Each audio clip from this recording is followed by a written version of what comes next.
Okay, it's time to get going. Phil, what are you doing here? It's time to find this man. In this place. It's a good thing teams are told to travel by boat, or someone might have flown to Turkmenistan or something. Frank and Rob have an argument over taxis, ending that alliance as well. Meanwhile, Amy is upset by more cab confusion, so Paul decides to decorate the trees. Okay, I'm done. Paul is more and more regretting his decision to let Amy bring him here on the race. At the ferry port, the Guidos show up fashionably late and decide to just make things simple by purchasing a cheap group fare for all 8 teams. Many of the teams, including Margarita, are of course upset by this selfless action. Either way, teams sail to their next destination, Tunis in the country of Tunisia, and not Algeria. We just spoke to the girl whose flag it is.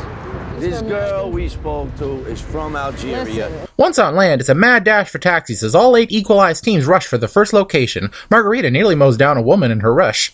I'm not sure how, but Lenny and Karen end up in the lead. Teams say al-salama to this man at the fountain, and it's time for the detour. Teams will be diving into this chaotic marketplace. They will either use a singular photograph to find a coffee shop, or be given a map to find this place, where they will receive a 20-minute massage. Most teams realize that now is not the time for a rub down. We don't want 20-minute massage, that takes too long.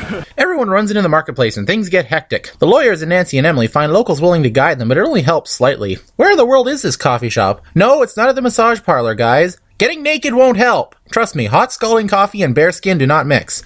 Marguerite is getting winded, and Bill and Joe are running around being Guidos. Soon after, many of the teams manage to find the coffee shop. It's strange to see some of the teams sitting down and enjoying their coffee. Get moving! Kev, you drinking yours? No. It's good energy. Yeah, good energy. After the detour, teams receive nothing more than a butane lighter. It features a picture of a distinctive stone building with the words El Gym and Go Here. Interestingly enough, El Gym is about 100 miles further south, and all teams have been told is to go there. This presents them with an interesting challenge.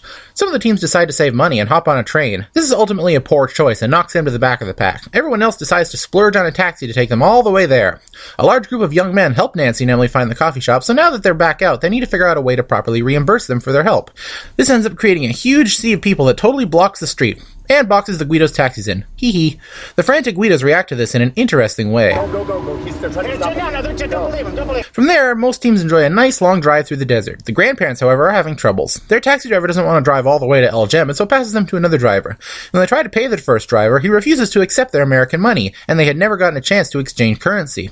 This puts them in a tight spot. There's a bank nearby, but of course it's closed. Damn banks. It's only by the generous donations from a random local that they get the funds to pay the man and continue. Fortunately, we did get through the Casbah without shopping for anything, and I thought that was a pretty good accomplishment. The Guidos arrive first, but Nancy and Emily are actually right behind them. At the large stone coliseum in El Gem is a roadblock. Teams are provided with a wooden torch, which they must use the lighter to light. They're then given a very rudimentary set of instructions. Walk in a clockwise direction around Colosseum until you find the ancient gladiator ramps. To find their way to the Pit of Death. There, they can retrieve a hanging sword and bring it back to the top, where the pit stop awaits. Listen again. Walk in a clockwise direction around Colosseum. It's a very subtle mistake, but almost every team makes it. They walk inside and then go clockwise. This leads to a lot of racers getting utterly lost and nearly lighting the place on fire. The Guidos check in first place, while Kevin and Drew arrive on the scene. When Drew has a little difficulty, he comes up with a creative solution. I'm gonna just jump down there because I don't know the stairwell. As does Kevin. Take the elevator to the Coliseum floor! Amy begins the roadblock with an unusual handicap. I gotta pee, but I'll do it. You can pee in the dark. She wanders around for a bit and then finds the swords. Instead of using the nearby provided poles, she decides to become a daredevil in order to grab one. Amy, this is not Sparta. As the swords slide in, it's down to just Lenny and Karen and the grandparents. Unfortunately, Dave makes a pretty big mistake. As he is in the act of reading the directions out loud, he starts walking counterclockwise. Whoops.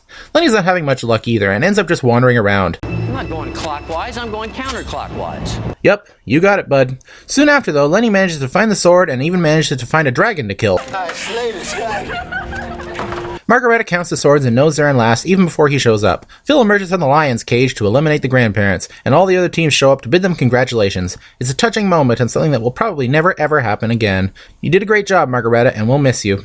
Leg 4 in Tunisia comes to a close.